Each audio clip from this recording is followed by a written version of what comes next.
Avgust je jako topao i vreli talas je nad nama, trajaće još izvesno vreme. Dosta baštovana je već sada sa vrlo malo vode za zalivanje svoje bašte, a usred smo postavke jesenje zone. Jesenja bašta je ona koja će vas hraniti ne samo preko jeseni, već i preko cele zime i u rano proleće.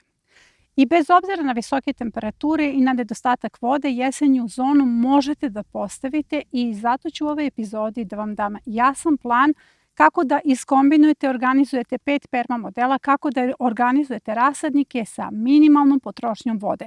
Tu ću vam i obeležiti šta je neophodno sada posejati, koliko vam vode treba za održavanje, a šta sejemo od sredine septembra. A sada poruka i za one koji još uvek nemaju svoju baštu, idealno da pokrenete svoju baštu u avgustu. I sve ovo što se nalazi u mojoj ruci se može sejati baš u avgustu. Prvi korak jeste postavka perma modela. Svi vi koji još uvek niste postavili svoju baštu, perma model možete jednostavno da postavite. Treba vam sada seno, stajnjak seno. Nije vam potreban kabasti materijal.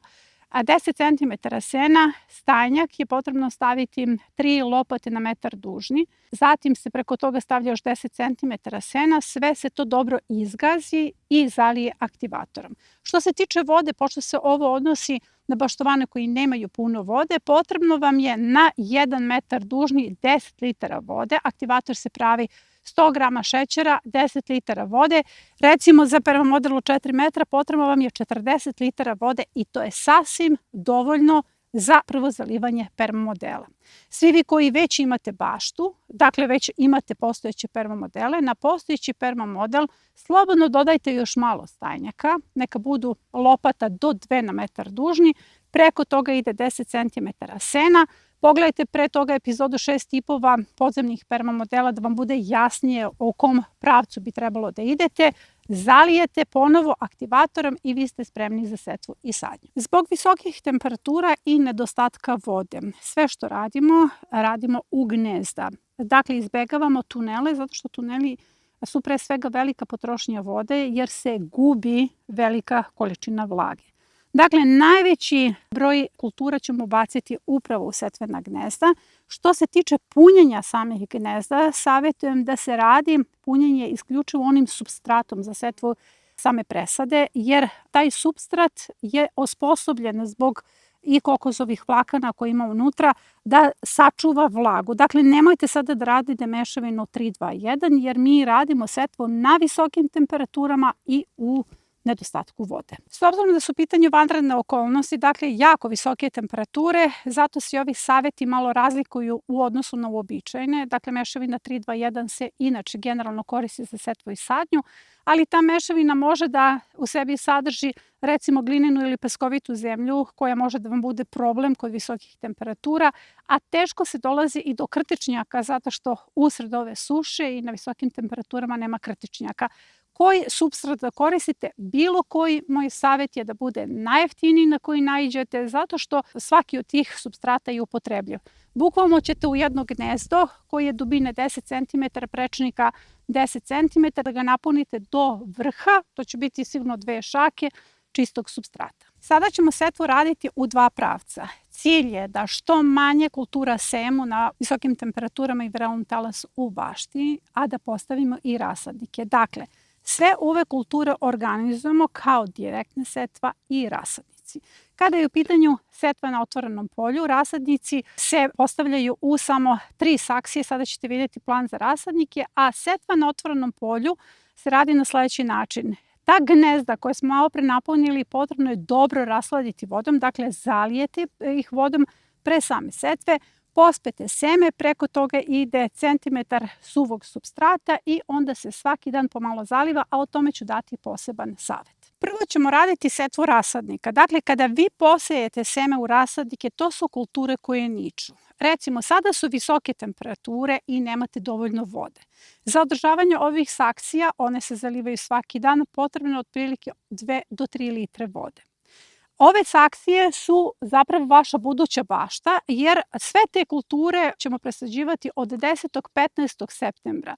U septembru se situacija bitno menja. Osim što imamo rose ujutro, osim što ipak će biti blaže temperature, možda će se situacija sa vodom promeniti u vašem domaćinstvu. Prema tome, vi setvom rasadnika dobijate vreme za vašu jesenju baštu. Mnogo baštvana odustaje od jesenje bašte i onda kada ja berem plodove u zimskoj bašti, kažu kako oni nisu imali vode, kako nisu imali mogućnosti da to sve odrade. Sada imate na ovaj način mogućnost da postavite svoju baštu. Zapravo, potrebno vam je samo 3 saksije. Ovaj rasadnik sam svela na minimum. 3 saksije koje ćete lako održavati.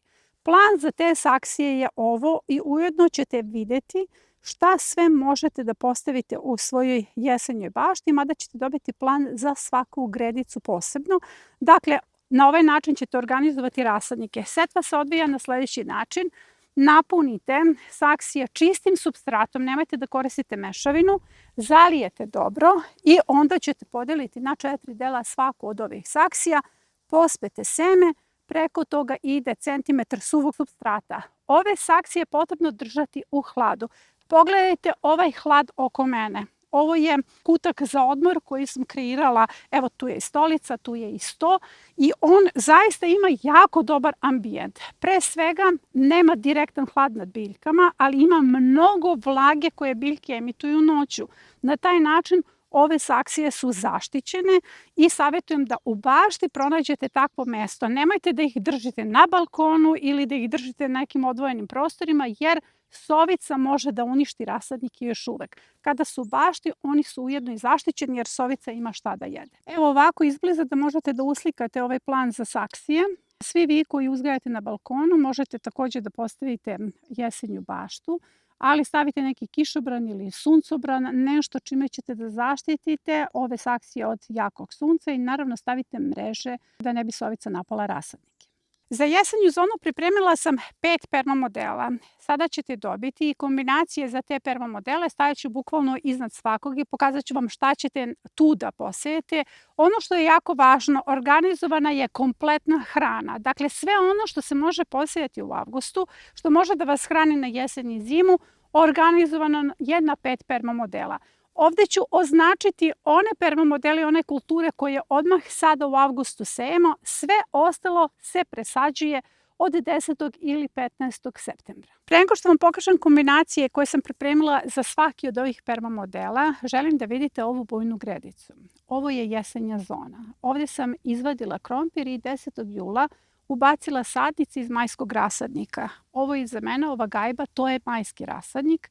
Jer ova bujna gredica, po tom principu su urađene ove kombinacije, treba da vam bude motivacije i da znate da ako se dobro organizuje, uprkos visokim temperaturama, možete imati ovakvu berbu u jeseni preko zime. Šta je prednost ove organizacije o kojoj pričam u ovoj epizodi? Je što vam svi ovi permamodeli sada nisu potrebni. Prema tome ne morate odmah da ih usvojite i tu nećete imati i utrošak one vode za aktivatore. Recimo, ova 3 permamodela uopšte ne moraju da se postavljaju jer vidite da tu ne postoji niti jedna kultura koja je označena crvenom bojom.